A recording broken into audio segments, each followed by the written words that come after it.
YoRHa Boys, version 1.05. Chapter 1. Log entry number 2. Orbital base, bunker, residential block. Number 9.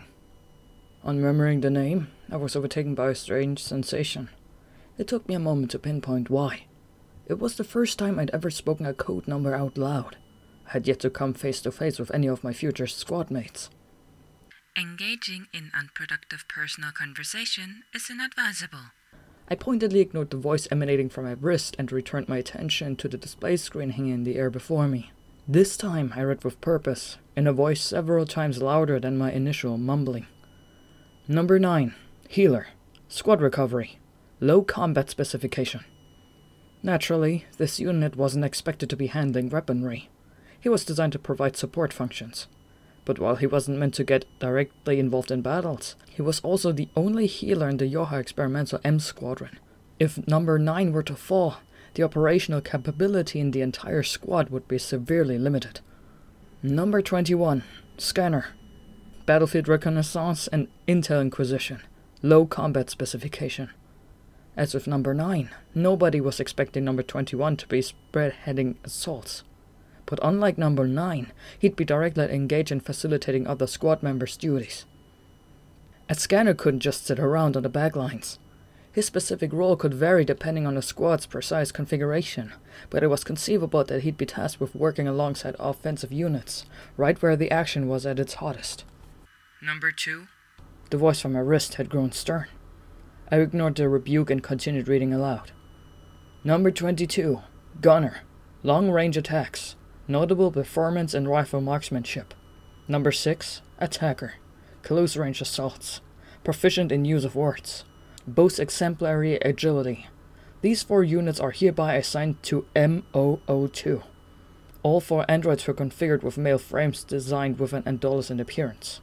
Boys. Just like me. So this is the new phase of M Squadron. The second batch of recruits. YoRHa M Squadron was the first experimental squadron composed entirely of male-type units.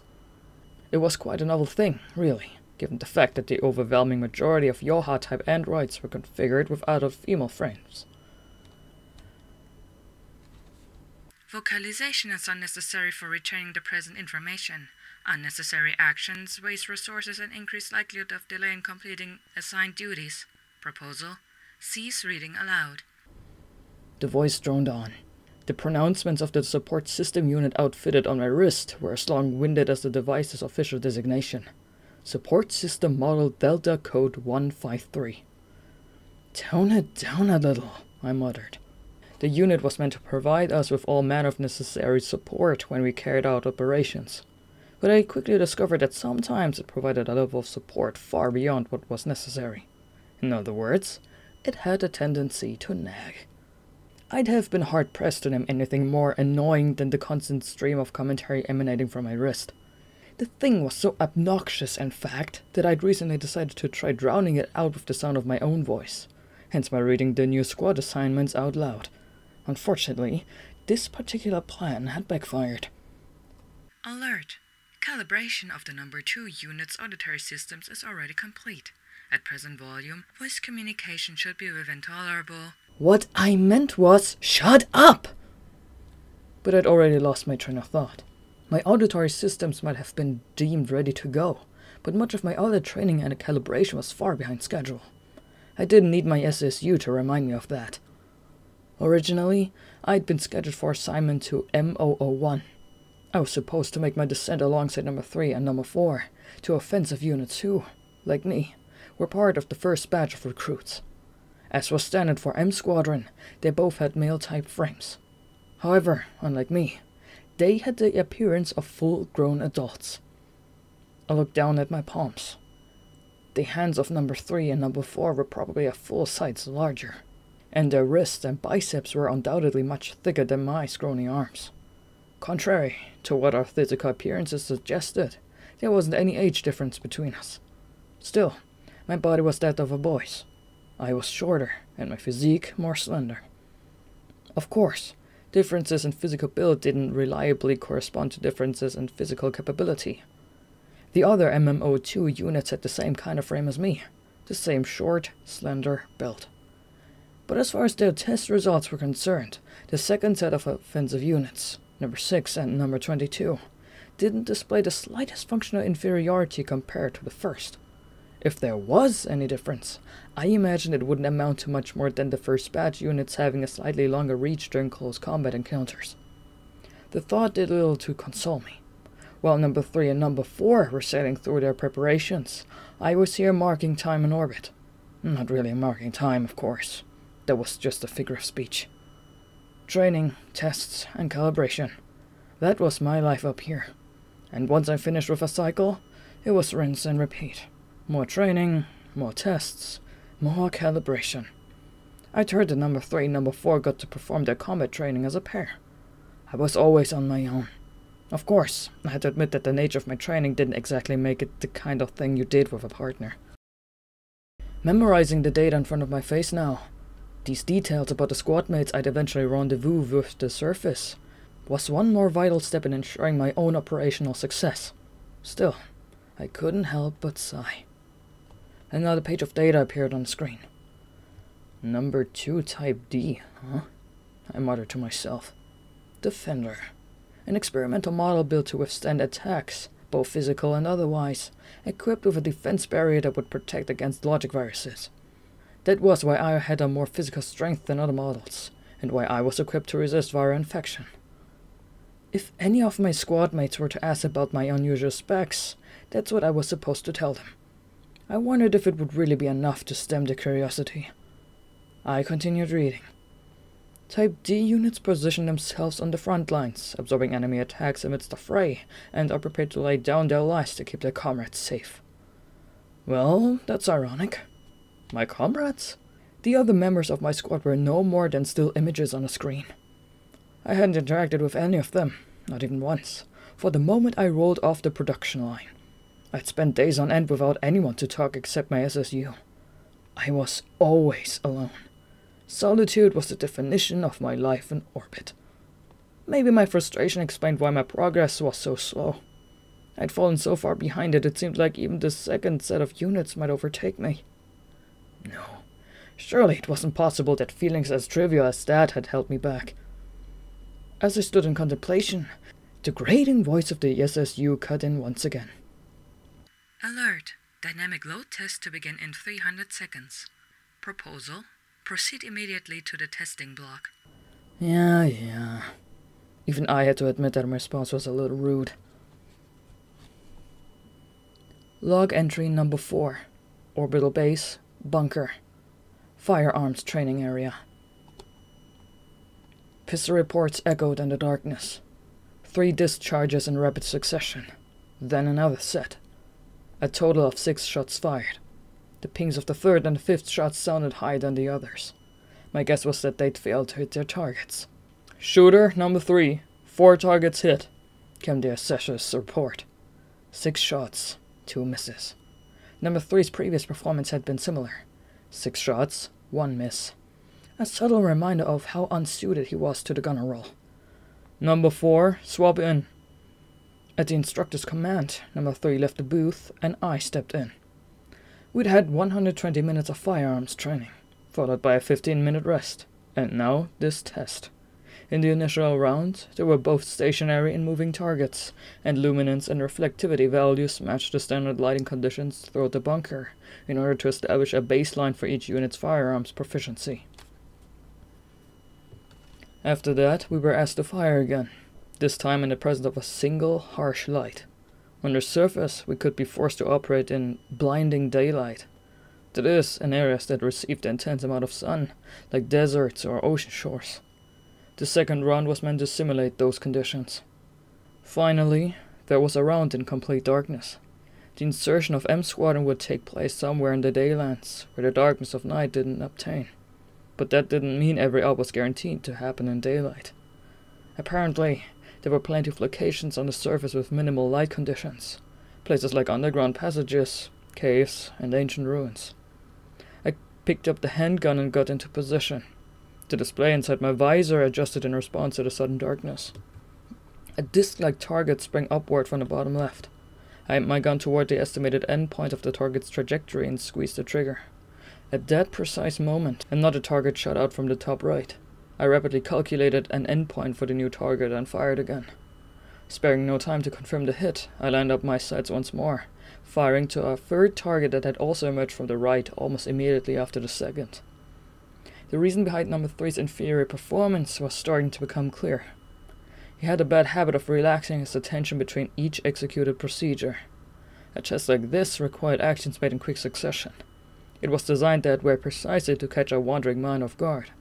Up against a demand like that, his performance would suffer. Number 3 concentrated too much effort into each thing he did. Too much focused tension in one moment meant not enough in the next. Gunners were constantly forced into situations demanding sustained fire at a large number of targets.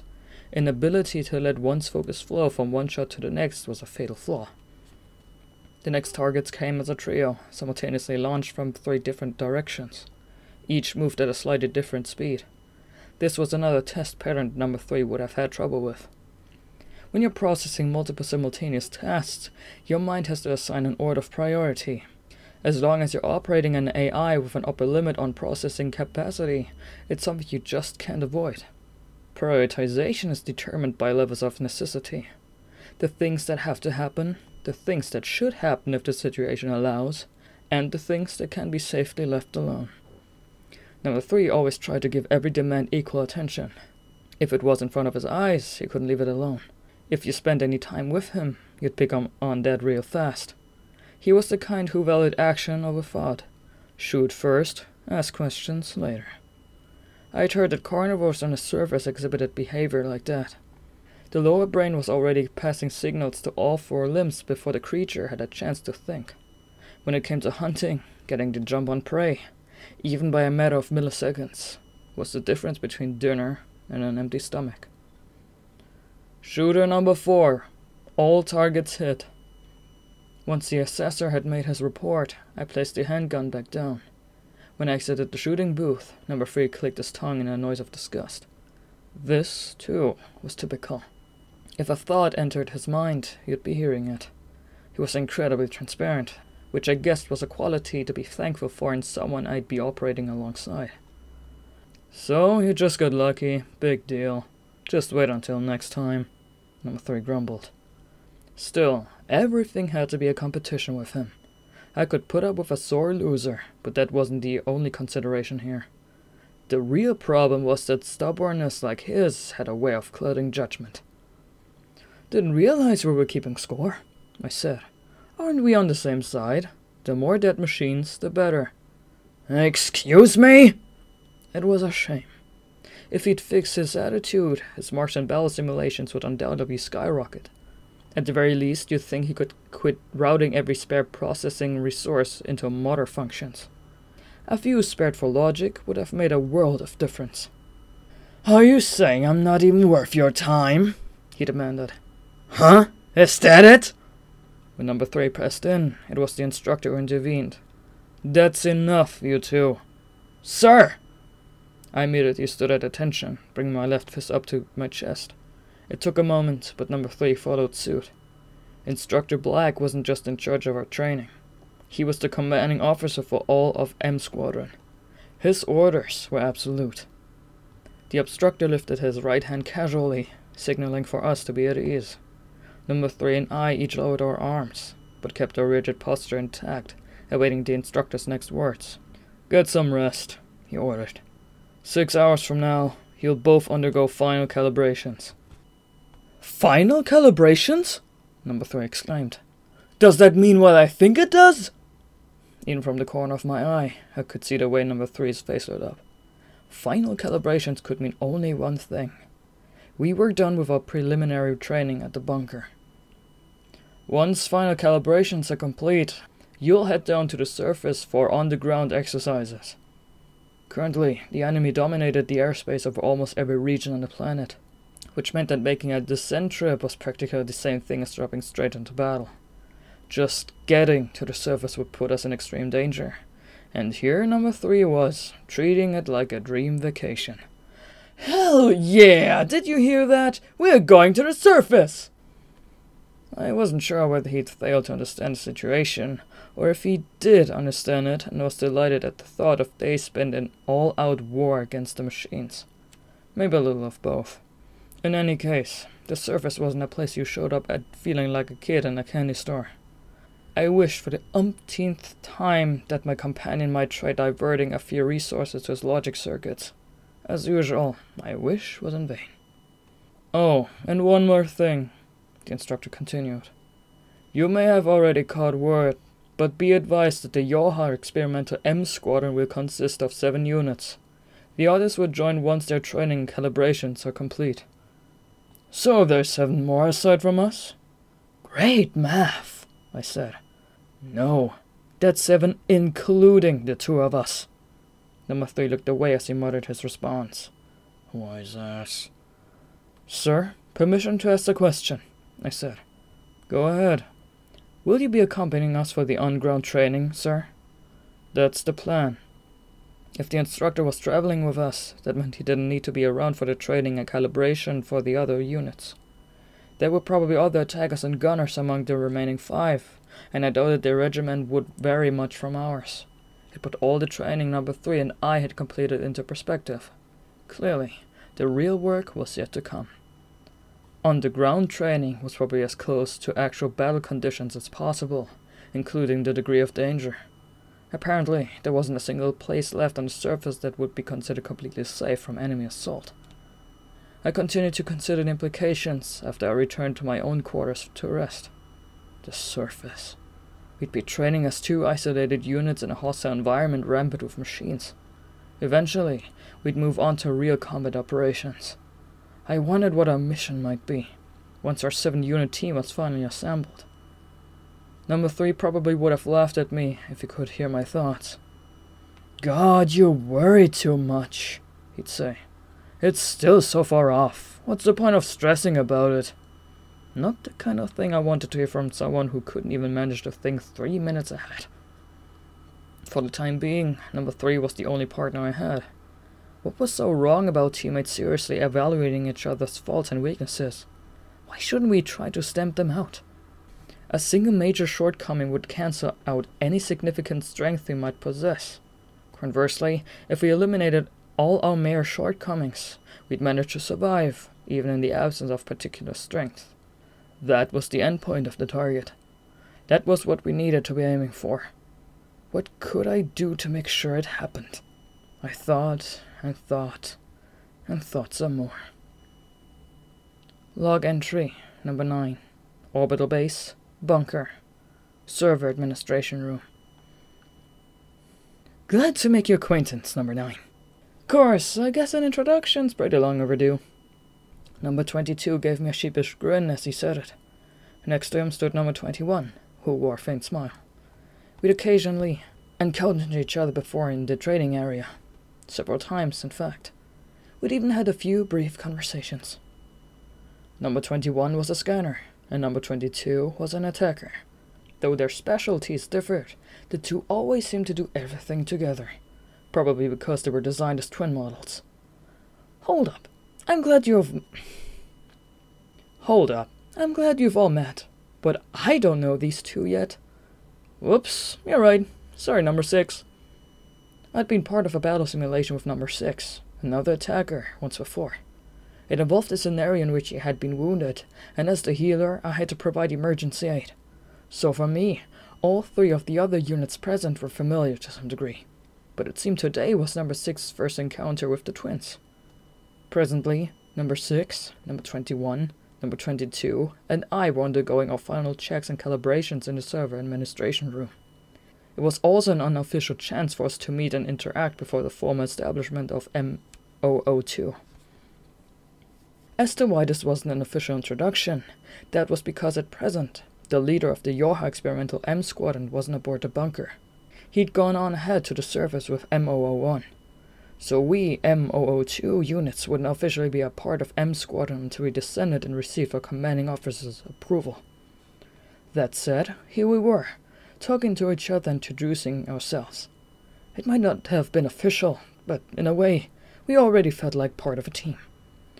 Nice to meet you, Number 6. I'm Scanner Number 21. Let's see. You must be, an attacker. Number 6 answered with a grin. His always pleasant smile belied an incredible degree of strength. His motor faculties were top-rate, and his movements swift, like the crack of a whip. That might have been the utmost accurate way to sum him up. Number 21 and number 22 would probably be blown away the first time they'd observed his performance up close. And I'm a gunner, number 22. My specialty is long-range precision fire. Huh? Wasn't number 22 supposed to be an attacker? It seemed I'd misremembered. I was thankful at least to have avoided slipping up and referring to him as an attacker in person. I imagined that having one's role mistaken wouldn't be a very pleasant experience. Hey, cut the chatter. The rebuke came from a member of the R&D team. All 4 of us shrugged our shoulders in unison. Number 6 poked his tongue out ever so slightly, and number 22, on seeing it, burst out laughing. Enough! Alright. Sorry, sir. Having comrades was pretty fun. Every other time I'd come in for checks and calibrations, I'd been bored to tears. But today it didn't feel tedious at all. Before I knew it, the whole thing was over and the 4 of us were walking down the corridor, the server administration room at our backs. We'd been given 6 hours to rest, but using the time to actually sleep seemed like an enormous waste. So instead, the 4 of us wandered the bunker, excitedly talking away. I wonder how long it'll be before we're back in the bunker. Ha ha! Don't tell me you're already feeling homesick, number 22. Can handle spending a night away from home, sweet home? Number 6 teased. Number 22, clearly flustered, shook his head vigorously. That's not what I meant! I just wondered how long our mission on this trip was gonna take.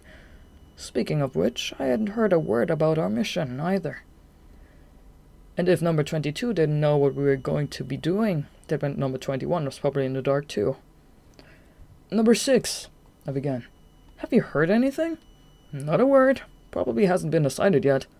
What makes you say that? Doesn't seem like the kind of call you can make from up here. Missions have to be planned based on the enemy's latest movements. His logic seemed sound. Number 6 always came across as highly intelligent. Of course we couldn't decide something like that ahead of time. The length of our deployment, the length of time we had to spend in battle, would depend entirely on what the enemy was up to. Any plans we made up here could be rendered obsolete during the time it took us to complete our descent. Number 22 snapped his fingers and exclaimed, Hey, let's take a look at Earth! The planet wasn't visible from the residential block. It could only be seen from the side of the bunker that housed facilities like the hangar and the command center. What's the point of doing that? Number 21 seemed puzzled. I mean, why go out of our way to look at what we will be heading there in person soon enough? Once we're down in the surface, number 22 explained, we won't be able to see the whole planet all at once. The way it looks from up here, I mean. Good point. And I guess there's no telling when we might be back to see it like that again. I responded, to which number 22 nodded in apparent delight. Yeah, like, just in case. But who knows, maybe we won't be even gone that long. Maybe they'll send us back right away. Sure hope they don't, number 6 said, in a slightly sardonic tone. Number 21 pretended to headbutt number 6 as he retorted. Hey, what's that supposed to mean? We made our way to the block containing the hangar, all the while intentionally bumping shoulders and playfully chasing each other down. Along the way, we were reprimanded by a member of the maintenance team who called out, You lot settle down before I have to write you up! On my own, the idea of running down the hallway wouldn't have even occurred to me. Yet, as a group, suddenly there were all kinds of new things we wanted to try. It was strange, but also exhilarating. If number 22 had been on his own, I'd imagine he'd never come up with the idea of one last moment spent observing Earth. Well, maybe that was a moot point. It was hard to imagine number 22 ever being alone, since number 21 was always right by his side. Setting that thought aside for the moment, I stepped up to the window. We'd all lined up along the corridor's wall, staring out at the planet as it hung there in space, perfectly round and lit with a faint blue glow. It's so pretty. Humanity's home. The world we were fighting to reclaim. Kind of feels like we're saying farewell. Number 6! How could you say such a thing? We YoRHa units were the ace in the hole. We were going to turn the tide of the war, It was the whole purpose of our experimental squadron. At least, that's what everyone was saying. "Hey, what's the first thing you want to see once we get to the surface?" I asked. "Come on, everyone give an answer." I pointedly didn't ask about the first thing they wanted to do. After all, once he descended, we'd be occupied with one thing and one thing only: fighting the machines. Number 22 gave a dry laugh. "How are any of us supposed to answer something like that on the spot?" I considered his response. Was my question really so difficult? "You go first, number 9. What do you want to see?" Number 6 added. "Yeah, you can just throw it out there. You have to get that ball rolling." I began. "Well, stuff like birds and insects, I guess. And maybe plants. Oh, and I really like to see fish swimming through the water. And animals as they run across the ground." The other 3 stared at me. They looked baffled. Was my answer really so strange? Was I asking for too much? But I was just being honest. The surface was surely full of all kinds of living organisms, and I wanted to protect them and see them flourish again, for humanity's sake. Maybe a dream like that was far too big for an android like me. I frightened easily, and I was honestly a pretty clumsy fighter. Yet I truly wanted to see that dream though, with all my heart.